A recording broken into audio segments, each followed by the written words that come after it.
Hey guys hi. ಇವತ್ತು ನಾ ಏನು ಹೇಳಕ್ಕೆ ಬರಕತ್ತೀನಪ್ಪ ಅಂತಂದ್ರೆ ಈ ಬಂಗಾರ ರೇಟ್ ಎಲ್ಲ ಗಗನಕ್ಕೆ ಹೋಗೈತೆ ಅನ್ನಕತ್ರ.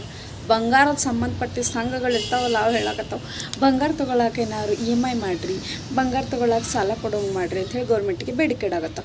ಇಡ್ಲಿ ಪರವಾಗಿಲ್ಲ, ಏನು ಪ್ರಾಬ್ಲಮ್ ಇಲ್ಲ. ಬಟ್ ಸ್ಟಿಲ್ ಏನಾಗತ್ತೈತೆ ಅಂದ್ರೆ ಬಂಗಾರ ಇಳಿಕೆ ಆಗತ್ತೈತಿ ದಿನ ಕೇಳಿದ್ದಾತ ನಾನು ನೋಡಿದ್ರಾತ ಅಂತೇಳಿ ಎಷ್ಟು ಐತಿ ಬಂಗಾರ ಅಂತ ನೋಡಿದ್ರೆ ಅದು 98,000ಕ್ಕೆ ನಿಂತೈತಿ. ಒಂದು ಇಟ್ಟು ಮ್ಯಾಲೆ ಹೇಳಿಲ್ಲ, ಒಂದು ಇಟ್ಟು ಕೆಳಗೂ ಹೇಳಿಲ್ಲ, ಅಷ್ಟಕ್ಕೆ ನಿಂತೈತಿ. ಇನ್ನೊಂದು 2 ತಿಂಗಳಿದ್ರೆ ಮ್ಯಾಲೆ ಎದ್ರು ಹೇಳ್ಬೋದು.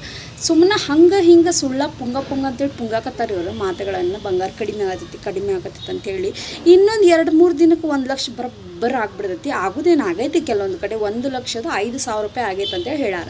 ಮತ್ತು ಇವಾಗ ಹೇಳಕತ್ತಾರೆ ಮತ್ತು ಹೊಸ ನ್ಯೂಸ್, ಬಂಗಾರದಲ್ಲಿ ಹೆಚ್ಚುವರಿ ಇಳಿಕೆ. ಏನು ಇಳಿಕೆ? ಭಾಳ 10 ರೂಪಾಯಿ 20 ರೂಪಾಯಿ ಆದರೆ ಏನು ತೊಗೋಬೇಕು ನಾವು? ಅದ್ರಾಗ ಬಂಗಾರದ ಒಂದು ತುಂಡು ಬರೋಂಗಿಲ್ಲ ಅದ್ರೊಳಗೆ, ಅದ್ರ ಅರ್ಧ no not at all. But ಏನಾಗೈತೆ ಅನ್ನೋ ಸಿಚುವೇಶನ್ಸ್ ಮದುವೆ ಆಗಕ್ಕೆ ಹೊಂಟೋಗಂತೂ ಪರಿಸ್ಥಿತಿ ಭಾಳ ಪಜಿತೈತಿ. ನಮ್ಮ ಅವ್ವ ಅಪ್ಪನ ಕಾಲದಾಗ 1 ತೊಲ ಅಂದರೆ 10 ಗ್ರಾಮ್ಗೆ 5,000 ರೂಪಾಯಿ ಇತ್ತು ನಮ್ಮ ಅವ್ವ ಮದುವೆ ಆಗೋ. ಈಗ 50,000 ಕೊಟ್ಟರೆ ಅರ್ಧ ಬರ್ತೈತಿ, ಅಂದ್ರೆ ಅರ್ಧ ತೊಲೆ ಬರ್ತೈತಿ. 1 ತೊಲಕ್ಕಂದ್ರೆ 1,05,000 ರೂಪಾಯಿ ಅಂತೂ ಕೊಡಲೇಬೇಕಿಲ್ಲ. ಸೊ ಈ ರೀತಿ ಬಂಗಾರ ರೇಟ್ ಮ್ಯಾಲೆ ಹೋಗಾಕತ್ತೈತಪ್ಪ ಅಂತಂದ್ರೆ ಬಡವ್ರ ಮಕ್ಳು ಏನು ಮಾಡ್ಬೇಕು?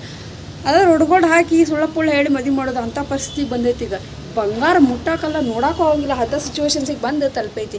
ಇದು ಯಾಕೆ ಹೇಳಕತ್ತೀನಿ ಅಂತಂದ್ರೆ ಎಲ್ಲರೂ ಸುಳ್ಳ ಹೇಳೋದನ್ನ ಬಿಟ್ಟುಬಿಡ್ರಿ. ಒಂದು ಕರೆ ಅನ್ನೋದನ್ನ ಹೇಳ್ಬಿಡ್ಬೇಕು.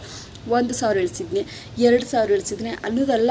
ಒಂದು ಏನಾರು ಇಳಿಸ್ರಿ. 1 ತೊಲಾಕ್ ಏನಿಲ್ಲ ಅಂದ್ರೂ ಒಂದು 40,000 ಮಾಡಿಡ್ರಿ. ಹೌದಪ್ಪ ಅಂತ ನಾನು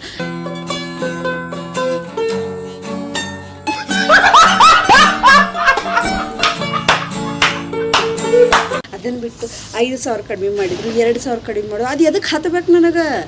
ಎದಕ್ಕೆ ಹತ್ತಬೇಕು? ನಮಗೆ ಇಡೀ ಸಮಾಜಕ್ಕೂ ಹತ್ತಂಗಿಲ್ಲ ಅದು. ಅಷ್ಟೆಲ್ಲ ಮಾಡಿದ್ರೆ ಇಷ್ಟು ದೊಡ್ಡ ಉಪಕಾರ ಮಾಡಬೇಡ್ರಿ. ಮಾಡಿದ್ರೆ ಒಂದು ಸಣ್ಣ ಉಪಕಾರ ಮಾಡಿರಿ. ಅದೇ ಉಪಕಾರ ಒಂದು 40,000 ತಂದು ಇಟ್ರಿ ನೋಡೋಣ. ಕ್ಯೂ ಹಚ್ತಾರ ಬಂಗಾರ ಅಂಗಡಿ ಮುಂದೆ. ಅಂಥ ಸಿಚುವೇಶನ್ ಐತಿ. 1 ತೊಲಿಗೆ 40,000 ಏನಾರು ಮಾಡಿದ್ದಂತ ಹೇಳಿ ಗೊತ್ತಾತಂದ್ರೆ ಕರ್ನಾಟಕದ ಮೂಲೆ ಎಂಥ ಬಡವ್ರು ಅದಾರು ಬೇಡ್ಕೊಂಡು ತಿಂತಾರಂದ್ರು ಮೊದಲು ಹೋಗಿ ಬಂಗಾರ ಅಂಗಡಿ ಮುಂದೆ ಪಾಳೆ ಹಚ್ತಾರೆ. ಈ ಸಹಾಯ ಮಾಡಿ ನೋಡ್ರಲ್ಲ. ಬರೀ 5 ದಿನ ಹೇಳ್ರಿ, ಭಾಳ ಜನ ಹೇಳಕ್ಕೆ ಹೋಗ್ಬೇಡ್ರಿ.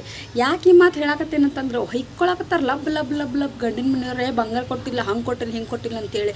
ಇಲ್ಲಿ ಎಷ್ಟು ಬಗ್ ಮಾಡ್ಬೇಕು ಕೆಲಸ ಅಂತೇಳಿ ಯಾರಿಗೆ ಗೊತ್ತಿರ್ತೈತಿ? ಅದಕ್ಕೆ ಹೇಳೋದು ಬಂಗಾರ ರೇಟ್ ಕಡಿಮೆ ಆದ್ರೆ ಭಾಳ ಕಡಿಮೆ ಮಾಡಿಬಿಡ್ರಿ. ಇಲ್ಲಾಂದ್ರೆ ಹೇಳಕ್ಕೆ ಹೋಗ್ಬೇಡ್ರಿ. ಹೆಚ್ಚುವರಿ ಇಳಿಕೆ ಭಾಳ ಕಡಿಮೆ ಆಗೈತಿ. ಇಷ್ಟು ಕಡಿಮೆ ಐತಿ. ನಾವು ಪದೇ ಸರ್ಚ್ ಮಾಡಿ ಅದನ್ನ ನೋಡಿ ಮಕ್ಕಳು ಕೊಡ್ದಂಗೆ ಆಕೈತಿ ನಮ್ಗೆ. ಸ್ಟಿಲ್ ನೀವು ಅಂಡರ್ಸ್ಟ್ಯಾಂಡ್ ಮಾಡ್ಕೊಂಡ್ರಿ ಅಂತ ಅನ್ಕೊತೀನಿ. ಈ ಬಂಗಾರ ನನ್ನ ಮಗನ ಒಟ್ಟ ಇಳಿಯೋಂಗಿಲ್ಲ. ನಾವು ಒಂದು ಲೆಕ್ಕಕ್ಕೆ ವೇಟ್ ಇಳಿಸ್ಬೋದು, ಹೆಚ್ಚಿಸ್ಬೋದು. ಆದರೆ ಈ ಬಂಗಾರ ಇಳಿಯೋದಂತೂ ಕನಸಿನ ಮಾತು.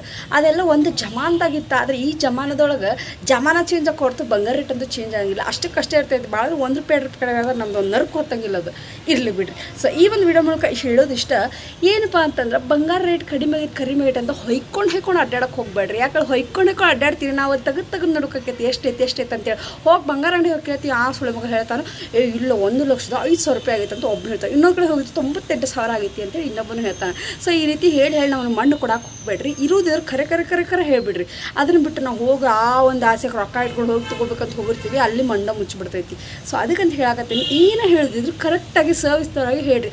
ಓದೊಂತೀರಿ ಒಂದೊಂದು ರೀತಿ ಹೊಯ್ಕೋತೀರಿ ಯೂಟ್ಯೂಬರ್ಸ್ ನೀವು. ಕಡಿಮೆ ಆಗೈತಿ, ಜಾಸ್ತಿ ಎದಿ ಓಡಿಸಿರಿ ಯಾರನ್ನಾರ ಥೋಡಮ್ಮ.